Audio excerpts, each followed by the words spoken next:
Don't Let Go is a movie about two people, an uncle and a niece.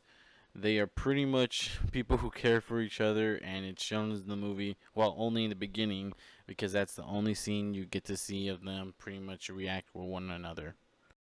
You pretty much see both of them try to show that they care for one another with how the uncle goes and picks up the niece and pretty much takes her to a diner and hang out with one another. It's kind of okay, I guess, but you really don't see much of that later on. Just him trying to figure out who killed her and why they did it.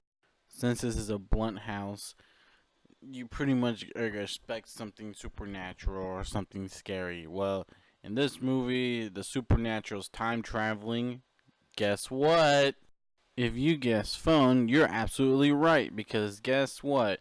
Phones could apparently talk to people in the past and just this guy because apparently I don't know why, but it's just something that happens in the movie. Just trust me, it happened.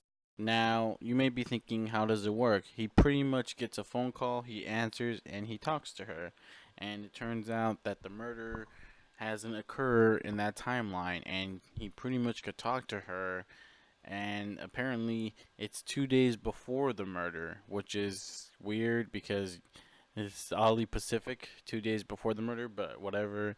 And he has to figure out who killed her and the family, you know.